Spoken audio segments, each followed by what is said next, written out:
அத்தியாயம் 16. பகாசுரன் வதம். ஏகசக்கர நகரத்தில் பாண்டவர்கள் பிச்சை எடுத்து வர சென்று திரும்பி வரும் வேளையில் குந்தி தேவி கவலை மிகுந்து காத்திருப்பாள். குறித்த நேரத்திற்குள் தன் மக்கள் ஐவரும் திரும்பி வராது போனால் அவர்கள் சென்ற இடத்தில் என்ன நடந்ததோ என்று பயந்து அவர்கள் திரும்பி வரும் வழியை பார்த்தபடி காத்திருப்பாள். தன் மக்கள் ஐவரும் கொண்டு வந்த பிச்சையை 2 கூறுகளாக பிரித்து ஒன்றை தன் மகன் பீமனுக்கு கொடுத்துவிட்டு மறுபாதி கூறினை தானும் தன் மற்ற பிள்ளைகள் 4 உண்டு வருவாள். வாயுபுத்திரனான பீமன் பலவானாக இருந்தமையால் அவன் பெரும் பசியை உடையவனாய் இருந்ததுடன் விருகதோரன் என்ற பெயரை பெற்றிருந்தான். விருகதோரன் என்றால் ஓநாயின் வயிற்றை போன்று சிறிய வாயும் எளிதில் திருப்தி அடையாததுமான வயிற்றை கொண்டவன் என்று பொருளாகும். ஏகசக்கர நகரத்தில் பிச்சையாக கிடைத்த அன்னம் பீமனுக்கு எந்த விதத்திலும் திருப்தி அளித்திடாமையால் உடல் நிறம் மாறி இளைத்தான். பீமனது நிலையை கண்ட குந்தி தேவியும் தருமபுத்திரரும் பெரிதும் கவலையடைந்தனர். நாட்கள் சில உருண்டோடின. ஒரு நாள் நகரில் இருந்த குயவன் ஒருவனுடன் பீமன் நட்பு கொண்டு அவனுக்கு தேவையான களிமண்ணை வெட்டி எடுத்து வந்து கொடுத்து வரலானான். தனக்கு உதவியாக இருந்து வரும் பீமனுக்கு அக்குயவன் பெரிய மட்பாண்டம் ஒன்றினை செய்து கொடுத்தான். அதனை எடுத்துக்கொண்டு பீமன் நகரினுள் சென்று பிச்சை எடுக்க சென்றான். பெரிய மண்பானை ஒன்றினை ஏந்தியவாறு பீமனை கண்டு அந்நகரத்து குழந்தைகள் வியப்புடன் பார்த்து கைகொட்டி சிரித்தனர். ஒரு நாள் தர்மபுத்திரரும் அர்ஜுனனும் நகுலன் சகாதேவன் ஆகியோரும் பிச்சைக்காக வெளியே சென்றிருந்த போது தன் தாய் குந்தி தேவிக்கு துணையாக வீட்டில் பீமன் இருந்தான்.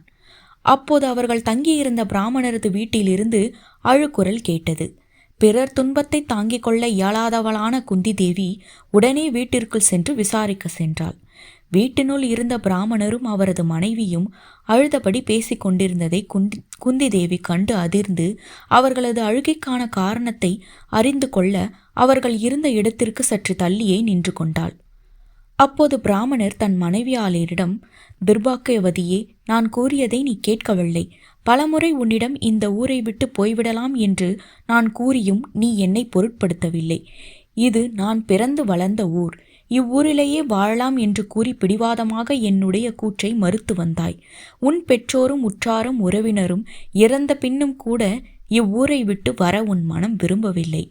எனது அன்பிற்குரிய மனைவியாகவும் தாயாகவும் நல்ல சிநேகிதியாகவும் தன் மக்களை எனக்கு பெற்று தந்தவளாகவும் எனக்கு அனைத்துமாக உள்ள உன்னை இழக்க நான் எப்படி சம்மதிப்பேன்? என் உயிரை காப்பாற்றி கொண்டு உன்னை யமலோகத்துக்கு அனுப்ப என்னால் இயலாது. என் மகளான இச்சிறுமி நம்முடைய சொத்து என்று நினையாதே. எதிர்காலத்தில் அவளுக்காக வரவிருக்கும் அவளது கணவனுக்காக வேண்டியே ஆண்டவன் அவளை நம்மிடம் ஒப்படைத்திருக்கிறான் என்பதை மறந்துவிடாதே. ஆண்டவன் நமக்கு அளித்த இவளையும் சாக விடுவது தர்மமா? அதர்மம் அல்லவா? நம் குலம் தழைத்திட வேண்டி இறைவன் கொடுத்த நம் மகளான சிறு பிள்ளையை சாகடிப்பதும் முடியாது. நம் இருவருக்கும் நம் மூதாதையருக்கும் பிண்ட தர்ப்பணங்கள் கொடுக்கும் நம் அருமை மகனை எப்படி யமனுக்கு இரையாக்கி விட்டு நாம் மட்டும் பிழைத்திருக்க இயலும்? ஐயோ, என் சொல்லை அன்றே நீ கேட்காது போனதற்கான பலனை இன்று அனுபவிக்க வேண்டியுள்ளதே. நான் என் உயிரை விட்டுவிட்டால் நம் மக்கள் இருவரும் இவ்வுலகில் பிழைத்திருக்க இயலுமா? முடியாதே. நான் என்ன செய்வேன்? ஒன்று உனக்கு நான் சொல்லட்டுமா? நாம் அனைவரும் சேர்ந்து இறப்பதுதான் இப்போதுள்ள பிரச்சனைக்கு தீர்வு என்று கூறி விம்மி விம்மி அழுதான். பிராமணன் கூறியதை கேட்டதும் அவள் மனைவி, ஒரு ஆண் ஒரு பெண்ணை தன் மனைவியாக எதன் பொருட்டு கொள்ளுகிறானோ அதற்கான பலன் என்னால் நீங்கள் பெற்றுவிட்டீர்கள். என்னிடம் இருந்து ஒரு மகனையும் மகளையும் பெற்றீர். என் கடமையை நான் முடித்துவிட்டேன். நம் குழந்தைகளை வளர்ப்பதற்கும் அவர்களை காப்பதற்கும் உங்களுக்கு சக்தி உண்டு. நீங்கள் இல்லாமல் தனி ஒருத்தியாக இவர்களை என்னால் வளர்த்து ஆளாக்கிவிட முடியாது. வெளியே வீசி எறியப்பட்ட மாமிசம் பிண்டத்தை பறவைகள் தூக்கி சென்றிட எவ்வாறு காத்து கொண்டிருக்கின்றனவோ அதுபோல் புருஷன் இல்லாத பெண்ணை ஏமாற்றவே அனைவரும் எண்ணுவர். அனாதையான எந்த ஒரு பெண்ணாலும் தனித்து வாழ இயலாது. அவள் துன்மார்களால் நிச்சயம் சீரழிக்கப்படுவாள். நீங்கள் இல்லாமல் இவர்களை வளர்த்து ஆளாக்குவது என்பது என்னால் இயலாத ஒன்று. இவர்கள் வாழ்க்கை நலமுடன் அமைய கொடிய அந்த அரக்கனுக்கு என்னை கொடுத்து விடுவது ஒன்றுதான் நமக்குள்ள ஒரே வழி. கணவன் இருக்கும்போதே சுமங்கலியாக ஒரு பெண் இறப்பது என்பது அவள் செய்த புண்ணிய பலனாகும். நம் சாத்திரங்களும் இதனை விளக்குகின்றன. அதனால் மனம் வருந்தாது எனக்கு நீங்கள் விடை கொடுத்து அனுப்புங்கள். அதுவே என் குழந்தைகளை காப்பாற்றவும் விரும்பியவை அனைத்தையும் நான் பெற்றுவிட்டேன். இனி பெறப்போவது என்பது ஏதும் இல்லை. தர்மங்கள் பலவற்றை செய்தமையாலும் என் கணவரான தங்களுக்கு நான் மனதார பணிவிடைகளை செய்து வந்தமையாலும் என் இறப்பிற்கு பிறகு எனக்கு நிச்சயம் புண்ணிய லோகத்தில் இடம் உண்டு. மரணத்தைக் கண்டு நான் பயம் கொள்ளவில்லை. நான் இறந்த பின் தாங்கள் வேறொரு பெண்ணை மனைவியாக அடைய முடியும். அதனால் இவ்வித தயக்கமும் இல்லாது என்னை அந்த கொடிய அரக்கனிடம் அனுப்பி வையுங்கள் என்றாள். தன் மனைவி கூறியதை கேட்டதும் பிராமணர் அவளை அன்போடு தழுவிக்கொண்டு கண்ணீர் விட்டு அழுதார். பின் தன் மனைவியிடம், என் பேரன்பிற்கு உரியவளே, இவ்வாறு நீ கூறுவது முறையன்று. இவ்வளவு அறிவுள்ள மனைவியை இழக்க நான் ஒருபோதும் சம்மதியேன். புத்தியுள்ளவன் தன் மனைவியை காப்பாற்றுவான். அதுவே அவனுடைய முதல் கடமையாகும். என்னால் எக்காலத்திலும் இழக்க முடியாதவளான உன்னை நான் எப்படி அரக்கனுக்கு கொடுத்துவிட்டு உயிர் பிழைத்திடுவேன்? அவ்வாறு நான் பிழைத்தால் அதுவே நான் செய்த பெரும் பாவமாகும் என்றார். இவ்வாறு மனம் குமரி அழுதவாறு தன் பெற்றோர் பேசிக் கொண்டிருந்ததை கேட்டதும் பிராமணரின் மகளான சிறுமி, தாயே, தந்தையே, நீங்கள் இருவரும் நான் கூறப்போவதை கேளுங்கள். நான் கூறப்போவதை கேட்டபின் எதனை செய்ய வேண்டும் என எண்ணுகிறீர்களோ அதன்படி செய்யுங்கள். எங்களால் உங்கள் இருவரையும் இழக்க முடியாது. அதனால் அந்த அரக்கனிடம் என்னை அனுப்பி வையுங்கள். என் ஒருத்தியை இழப்பதால் அனைத்தையும் நீங்கள் காப்பாற்றிக் கொள்ள இயலுமல்லவா? நமக்கு முன்பாக இருப்பது பேராபத்து. வெள்ளப்பெருக்குடன் ஓடும் காட்டாற்றை ஓடத்தினை கொண்டு தாண்டி செல்வது போன்று என்னை இழந்து ஆபத்திலிருந்து உங்களை காத்து கொள்ளுங்கள். நீங்கள் இருவரும் இறந்து போனால் சிறு குழந்தையான இப்பிள்ளையும் விரைவில் இறந்து போவது நிச்சயம். தந்தையே, தாங்கள் இறந்து போனால் மிகவும் சிறுமியான நான் அனாதையாவதுடன் பெரும் துன்பத்திற்கும் ஆளாவேன். அதனால் நம் குலத்திற்கு விமோசனம் உண்டாக்கும் நிலையில் நான் உள்ளேன். நான் கூறியவாறு தாங்கள் செய்தால் என் பிறவி பயனுடையதாக அமையும். என்னுடைய நன்மைக்கு என எண்ணி தயங்காமல் அரக்கனிடம் என்னை அனுப்பி வையுங்கள் என்று மன உறுதியுடன் கூறினாள். தாங்கள் பெற்ற மகளின் மனோதிடத்தையும் தியாக உணர்வையும் கண்டு பிராமணரும் அவரது மனைவியும் அவளை இறுக தழுவி முத்தமிட்டு கண்ணீர் பெருக அழுதனர். இவ்வாறு தன் பெற்றோரும் தமக்கையும் அழுதபடி பேசிக் கொண்டிருப்பதை கேட்ட அவர்களின் புதல்வனான சிறுவன் கண்கள் மலர, அப்பா அழாதே, அம்மா அழாதே, அக்கா நீயும் அழாதே என்று கூறியபடி ஒவ்வொருவது மடியிலையும் சென்று அமர்ந்தான். பின் சட்டென எழுந்த அச்சிறுவன் தன் அருகே கிடந்த விறகு குச்சி ஒன்றை கையில் எடுத்து, அந்த அரக்கனை இதனால் நான் கொல்வேன் என்று மழலை மாறாத மொழியில் கூறியதும் அந்த துயரமான சூழ்நிலையிலும் கூட தங்களை மறந்து அவர்கள் அனைவரும் வாய்விட்டு சிரித்தனர். அதுவரையிலும் அவர்களது துயரத்துடன் கூடிய பேச்சை கேட்டுக்கொண்டிருந்த குந்தி தேவி இந்த சமயம்தான் அவர்களது துக்கத்திற்கான காரணத்தை அறிந்திட ஏதுவான சமயம் என கருதி அவர்கள் அருகே சென்றாள். பின் பிராமணரிடம், உங்களது துக்கத்திற்கான காரணம்தான் என்ன? தயவு செய்து கூறினீர்கள் என்றால் அதனை களைய என்னால் இயன்றதை செய்வேன் என்றாள்.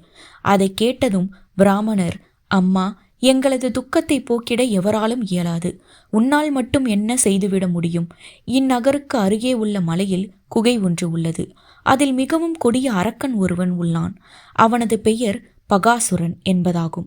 மிகவும் பலசாலியான அவன் இந்நகரையும் நாட்டையும் தன் பிடிக்குள் வைத்துள்ளான்.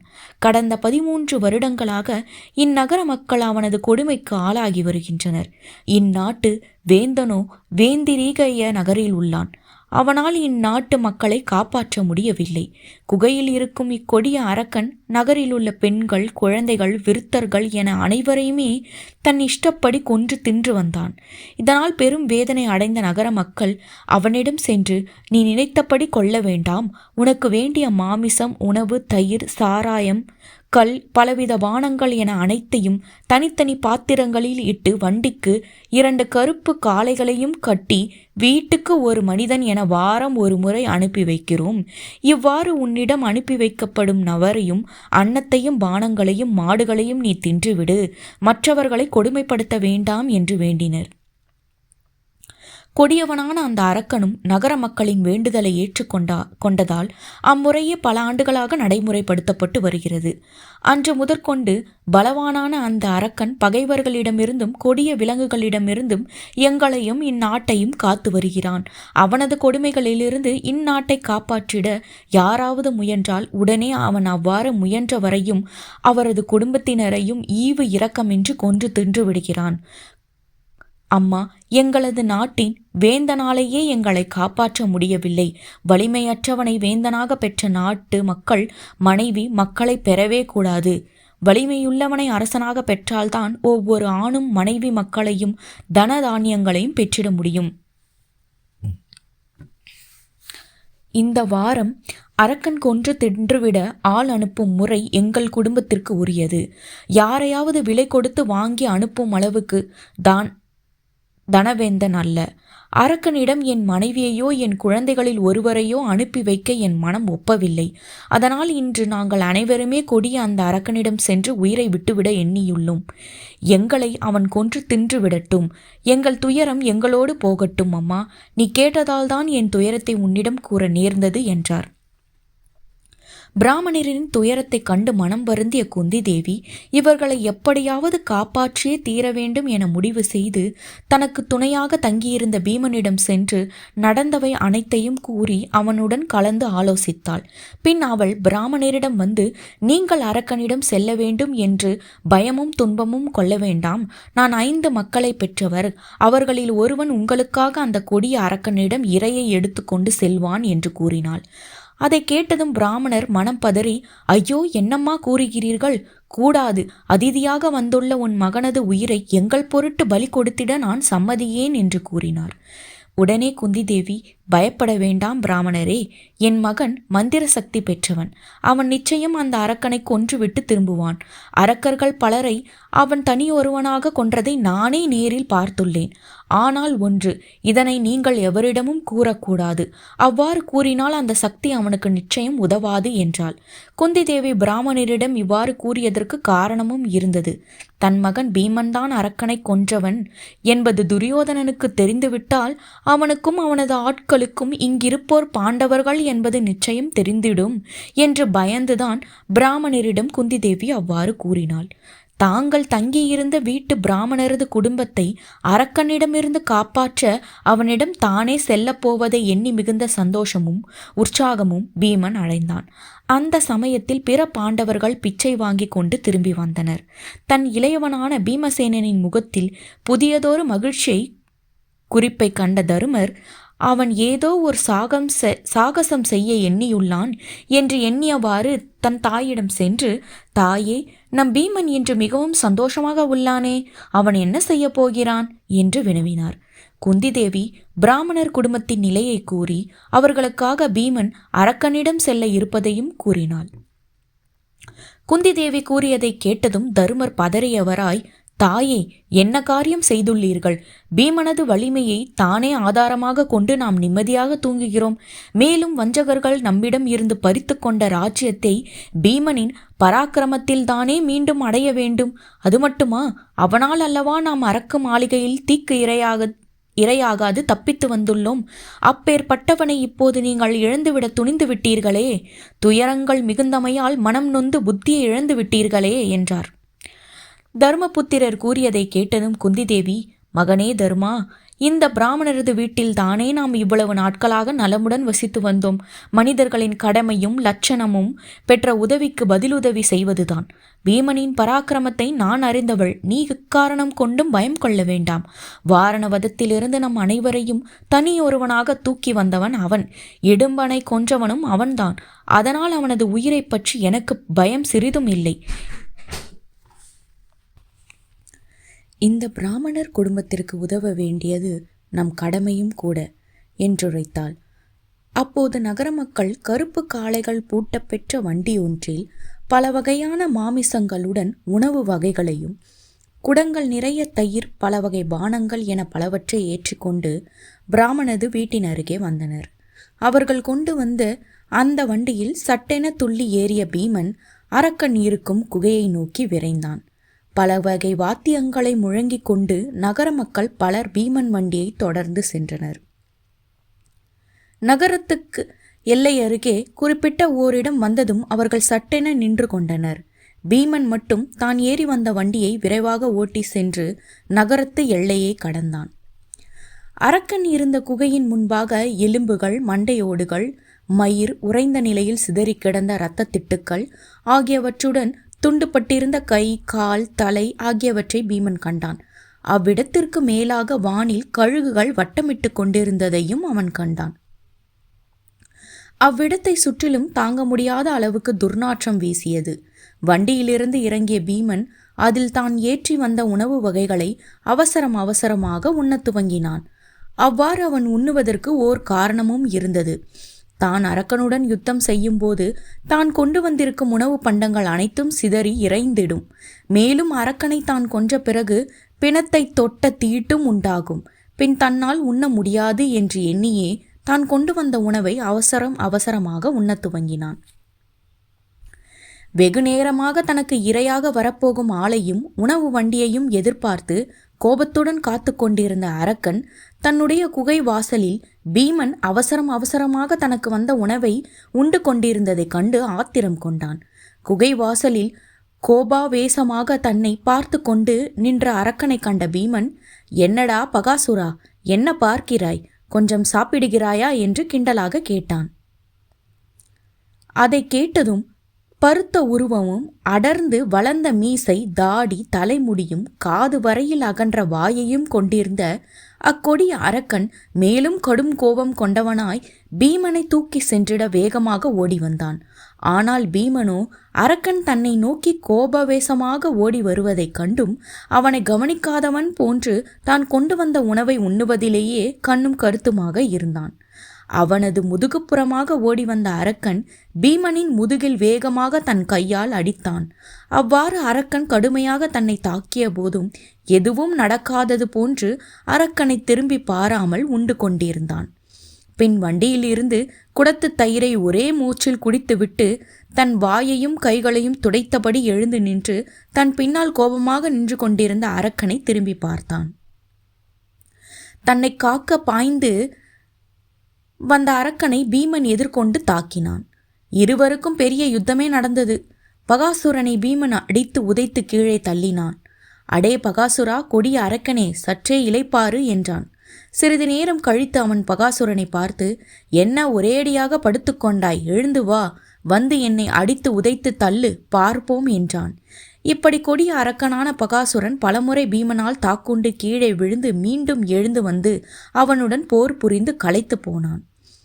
முடிவில் பகாசுரனை கீழே தள்ளிய பீமன் அவனது முதுகில் மீது தன் முழங்காலை வைத்து அவனுடைய எலும்பை முறித்தான். இவ்வாறு பீமன் செய்ததும் பகாசுரன் கர்ண கடூரமாக பெருங்குரல் எடுத்து புலம்பி ரத்தம் கக்கி உயிர் துறந்தான். அரக்கன் இறந்துவிட்டான் என்பதை உறுதிப்படுத்தி கொண்ட பீமன் அவனது பிணத்தை இழுத்து வந்து நகரத்தினுடைய கோபுர வாசலில் போட்டுவிட்டு தான் தன் சகோதரர்களுடன் தாயுடன் தங்கியிருந்த பிராமணரின் வீட்டை அடைந்து தீட்டு நீங்கிட குளித்து முடித்தான். தன்னை எதிர்பார்த்து காத்திருந்த தன் தாய் குந்தி தேவியுடன், "தாயே, உங்களது ஆசியாலும் எனது உடல் வலிமையாலும் அரக்கன் பகாசுரனை கொண்டு நகரத்து கோபுரத்து வாயிலில் போட்டுவிட்டேன். இனி இந்நகரத்து மக்கள் எவ்வித துன்பமும் இன்றி வாழலாம்" என்றான். பீமன் கூறியதை கேட்டு குந்தி தேவியும் பிராமணரது குடும்பமும் நகர மக்களும் மகிழ்ந்தனர்.